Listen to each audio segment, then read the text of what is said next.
रोशनजी, मला आठवते की विमानात बसल्यावर एक सूचना येते की बाबा पुढे खराब हवामान असेल तर पट्टे बांधून घ्या, मग ऑक्सिजन मास्क वगैरे सगळं. गेले अनेक दिवस आपल्याला मार्केट बाबतीत बोलायचं झालं तर पट्टे बांधण्याच्या सूचना आहेत असं म्हणायला हरकत नाही. आपण कार्यक्रमातनं पण वेळोवेळी आपण सांगतोय की बाबा सावध राहा. एक ज्याला म्हणतात सावध आशावाद तुम्ही ठेवायला हरकत नाही. आणि आता गोष्ट अशी आहे की संयमाचीच कसोटी आहे, म्हणजे परीक्षा आहे ती संयमाची आपल्यासारख्या गुंतवणूकदारांची. आणि आत्ताचे जे मी अशी म्हटलं की GDP नंबर्स मागच्या आठवड्यात आले की 7.6% इतकं हे आलेलं आहे. ह्याचे टेकअवेज काय आहे आपल्या सामान्य गुंतवणूकदारांसाठी, कारण ह्याचाही मार्केटवर परिणाम होणारच आहे.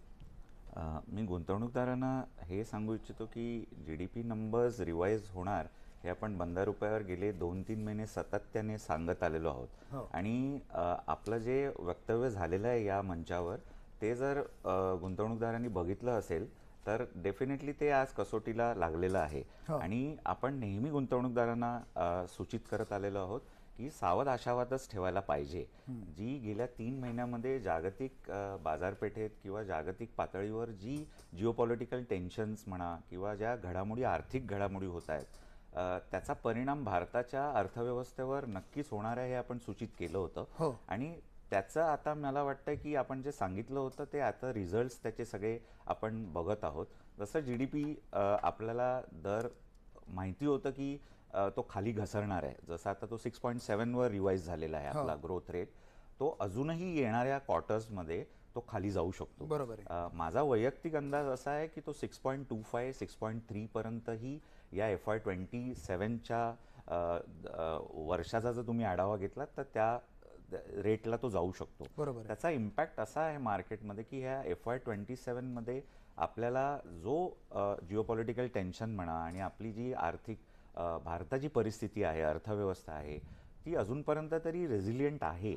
पण ह्याचा जो युद्धाचा म्हणा किंवा आपला जो बॅलन्स ऑफ पेमेंट म्हणा किंवा करंट अकाउंट डेफिसिट म्हणा, जो भारतीय अर्थव्यवस्थेचा हे पिलर्स आहेत, हे या टर्म्स ज्या मी यूज केल्या, त्याचा इम्पॅक्ट GDPचा पूर्ण वर्षात आपल्याला दिसून येईल.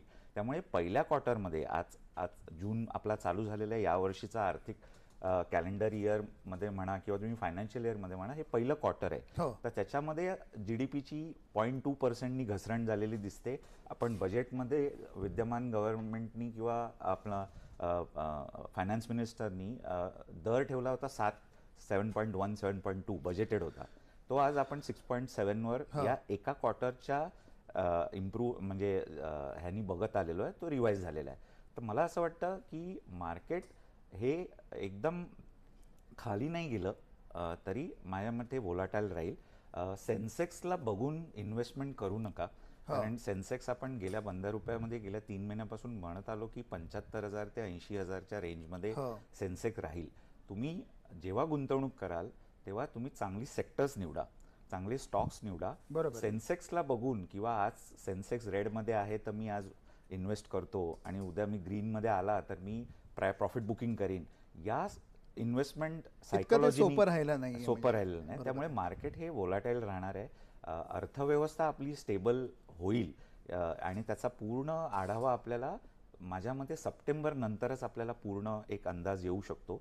फर्स्ट क्वार्टर असल्यामुळे आपल्याला GDPचा जो इम्पॅक्ट आहे आणि जी घसरण होणार आहे त्याचा आपण आत्ता अंदाज लावू शकत नाही की किती होऊ शकतो. बरोबर आहे.